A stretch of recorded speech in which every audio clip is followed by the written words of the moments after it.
अथ चतुर्थोऽध्यायः ज्ञानयोगः।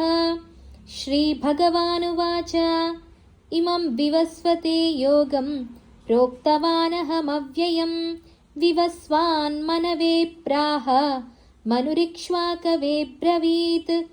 एवं परम्परा प्राप्तम् इमं राजर्षयो विदुः सकाले नेह महता योगो नष्टः परन्तप। स एवायं मया तेद्य योगः प्रोक्तः पुरातनः। भक्तोऽसि मे सखा चेति रहस्यं ह्येतदुत्तमम्। अर्जुन उवाच अपरं भवतो जन्म परं जन्म विवस्वतः कथमेतद्विजानीयां त्वमादौ प्रोक्तवानिति। श्रीभगवानुवाच बहूनि मे व्यतीतानि जन्मानि तव चार्जुन तान्यहं वेद सर्वाणि न त्वं वेत्थ परन्तप। अजोऽपि सन्नव्ययात्मा भूतानामीश्वरोऽपि सन् प्रकृतिं स्वामधिष्ठाय सम्भवाम्यात्ममायया। यदा यदा हि धर्मस्य ग्लानिर्भवति भारत अभ्युत्थानमधर्मस्य तदात्मानं सृजाम्यहं। परित्राणाय साधूनां विनाशाय च दुष्कृतां धर्मसंस्थापनार्थाय सम्भवामि युगे युगे। जन्म कर्म च मे दिव्यं एवं यो वेत्ति तत्त्वतः त्यक्त्वा देहं पुनर्जन्म नैति मामेति सोऽर्जुन। वीतरागभयक्रोधाः मन्मया मामुपाश्रिताः बहवो ज्ञानतपसा पूता मद्भावमागताः। ये यथा मां प्रपद्यन्ते तांस्तथैव भजाम्यहं। मम वर्त्मानुवर्तन्ते मनुष्याः पार्थ सर्वशः काङ्क्षन्तः कर्मणां सिद्धिं यजन्त इह देवताः। क्षिप्रं हि मानुषे लोके सिद्धिर्भवति कर्मजा। चातुर्वर्ण्यं मया सृष्टं गुणकर्मविभागशः तस्य कर्तारमपि मां विद्यकर्तारमव्ययम्। न मां कर्माणि लिम्पन्ति न मे कर्मफले स्पृहा इति मां योऽभिजानाति कर्मभिर्न स बध्यते। एवं ज्ञात्वा कृतं कर्म पूर्वैरपि मुमुक्षुभिः कुरु कर्मैव तस्मात् त्वं पूर्वैः पूर्वतरं कृतं। किं कर्म किमकर्मेति कवयोऽप्यत्र मोहिताः तत्ते कर्म प्रवक्ष्यामि यज्ञात्वा मोक्ष्यसे शुभात्। कर्मणो ह्यपि बोद्धव्यं च विकर्मणः अकर्मणश्च बोद्धव्यं गहना कर्मणो गतिः। कर्मण्यकर्म यः पश्येत् अकर्मणि च कर्म यः स बुद्धिमान् मनुष्येषु स युक्तः कृत्स्नकर्मकृत्। यस्य सर्वे समारम्भाः कामसङ्कल्पवर्जिताः ज्ञानाग्निदग्धकर्माणं तमाहुः पण्डितं बुधाः।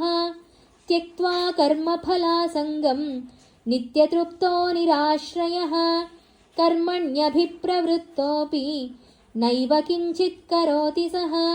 निराशीर्यतचित्तात्मा त्यक्तसर्वपरिग्रहः शारीरं केवलं कर्म कुर्वन्नाप्नोति किल्बिषम्।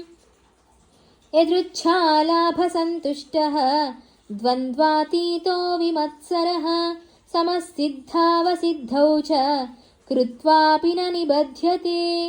गतसङ्गस्य मुक्तस्य ज्ञानावस्थितचेतसः यज्ञायाचरतः कर्म समग्रं प्रविलीयते।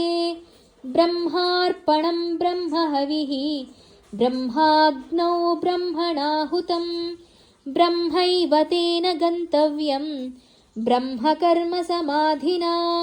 दैवमेवापरे यज्ञं योगिनः पर्युपासते ब्रह्माज्ञावपरे यज्ञं यज्ञेनैवोपजुह्वति श्रोत्रादीनीन्द्रियाण्यन्ये संयमाग्निषु जुह्वति शब्दादीन् विषयानन्ये इन्द्रियाग्निषु जुह्वति सर्वाणि इन्द्रियकर्माणि प्राणकर्माणि चापरे आत्मसंयमयोगाग्नौ जुह्वति ज्ञानदीपिते द्रव्ययज्ञास्तपो यज्ञाः योगयज्ञास्तथा परे स्वाध्यायज्ञानयज्ञाश्च यतयः संशितव्रताः अपाने जुह्वति प्राणं प्राणे पानं तथा परे प्राणापानगतिरुद्ध्वा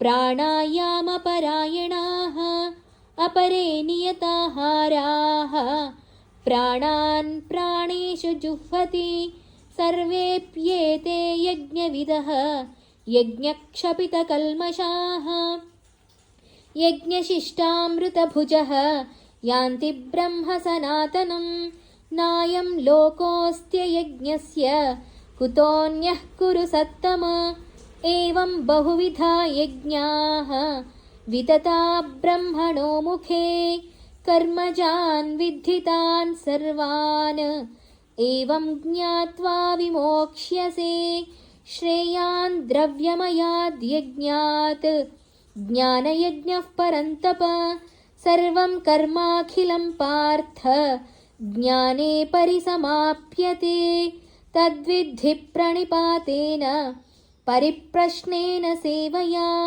उपदेक्ष्यन्ति ते ज्ञानं ज्ञानिनस्तत्त्वदर्शिनः यज्ञात्वा न पुनर्मोहम् एवं यास्यसि पाण्डव येन भूतान्यशेषेण द्रक्ष्यस्यात्मन्यथो मयि अपि चेदसि पापेभ्यः सर्वेभ्यः पापकृत्तमः सर्वं ज्ञानप्लवेनैव वृजिनं सन्तरिष्यसि यथैधांसि समिद्धोऽग्निः भस्मसात् कुरुतेऽर्जुन ज्ञानाग्निः सर्वकर्माणि भस्मसात् कुरुते तथा न हि ज्ञानेन सदृशं पवित्रमिह विद्यते तत्स्वयं योगसंसिद्धः कालेनात्मनि विन्दति श्रद्धावान् लभते ज्ञानं तत्परः संयतेन्द्रियः ज्ञानं लब्ध्वा